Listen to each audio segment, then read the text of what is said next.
Doctor बच्चों अस्सलाम वालेकुम। बच्चों सोन 5th क्लास मैथमेटिक्स पढ़ान। सोन पतिम टॉपिक सो ज्योमेट्रिकल फिगर्स। तथ मज आय अख फिगर सर्कल। वजू बच्चों आज सोन topic parts of a circle. वो सर्कलस कम पार्ट्स जान तुंद खतर बड़ जरूरी। वलू करो कोशिश जान। बच्चों सर्कल सर्कल पता ही गोल शक्ल मज। इत मे रात तुम एग्जाम्पल तमिश वन सारे खुद असल समझने खतर तुह नश एग्जाम्पल इत बंगर बैंगल यह वन तुम सर्कल। बच्चों सर्कल ये सात ड्रा कर यह सेंटर पे ड्रा। ये सात ड्रा करो यह सेंटर पे ड्रा। सर्कल सेंटर यह गो centre circle centre of centre of the circle. अगर बह लिख ये गो centre of the circle.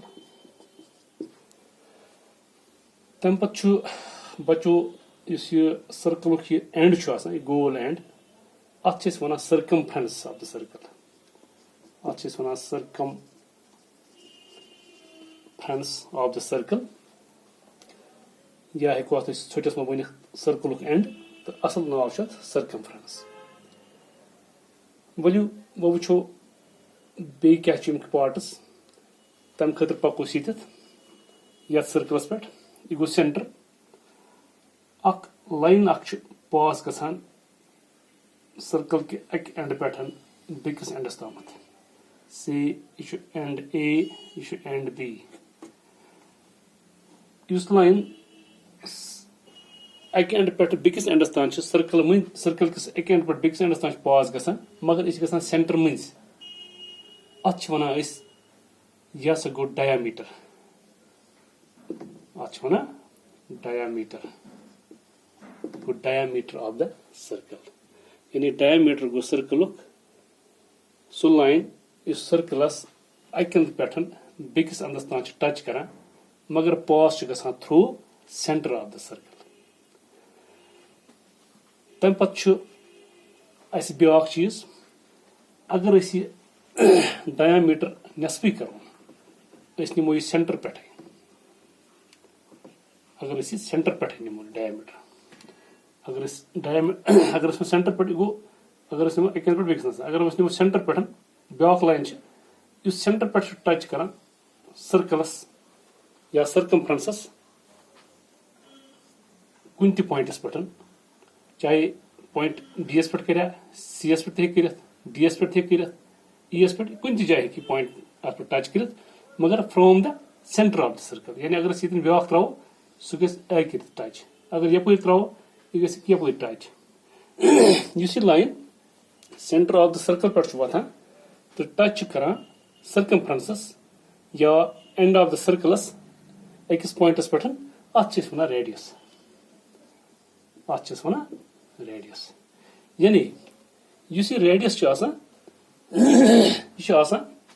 Half of the diameter. यानी डायामीटर वातान ये पे युतम बराबर अक अंद पे सर्कल किस बेकिस अंदस तम पास गसान सेंटर मज मगर रेडियस अमुक नेसफ यह सेंटर पे अकिस अंदस तम गसान सर्कल किस कुन त जाए कुन त डायरेक्शन मज गह डायामीटर नेसफ। यानी अगर डायामीटर 10 सेंटीमीटर्स रेडियस 5 सेंटीमीटर्स। अगर डायामीटर 15 सेंटीमीटर्स रेडियस तमुक नेसफ 7.5 सेंटीमीटर्स। इथे पे अगर डायामीटर 8 सेंटीमीटर रेडियस 4 सेंटीमीटर्स यह गो डायामीटर। अम पे रेडियस पतन ब्या पार्ट यत सर्कलस तथ वन कॉर्ड। यानी कॉर्ड हसा गई सह लाइन युस सर्कलस अक अंद पे कर बेकिस अंदस टच कुन जाए दोन पॉइंटन पे। यानी यह पॉइंट ए बी टच कर यह इत कर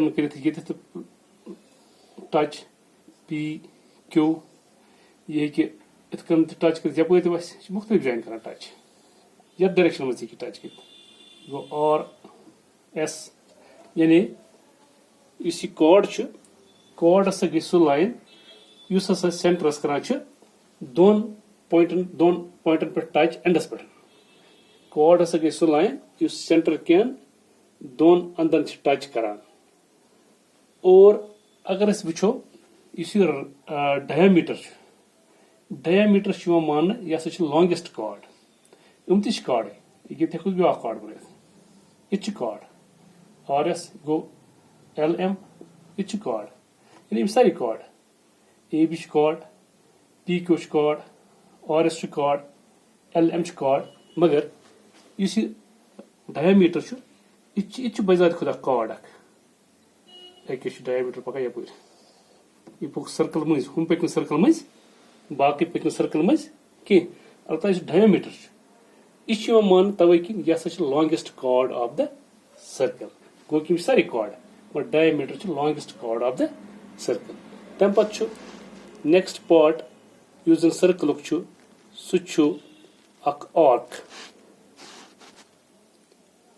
युस यह आर्क यह पार्ट सर्कल यह आर्क क्या यह सेक्शन अगर निमो यम सर्कल चटित सर्कमफ्रेंस सेक्शन पोर्शन अत वन आर्क यानी आर्क हसा सर्कल पोर्शन यानी सर्कमफ्रेंस पोर्शन ओके तम पे ब्या पार्ट यथ वन सेगमेंट सेगमेंट एक्चुअली शुरू ग तमे सात यम सात डायमीटर हो यह गोडनथ अत जो हिस्स कर हर कह दशवे हिस्स अत जो सेगमेंट डायमीटर सर्कलस कर दोन सेगमेंटन मज डिवाइड अगर वो कॉर्ड निमो कॉर्ड हे बोड़ सेगमेंट बन लकुट सेगमेंट बन चूंकि अस तो कॉर्ड यह बना पे बनो स्मॉल सेगमेंट यह बन कन रूद बन कन यह बना बिग सेगमेंट अम पे next part of the circle तथ वन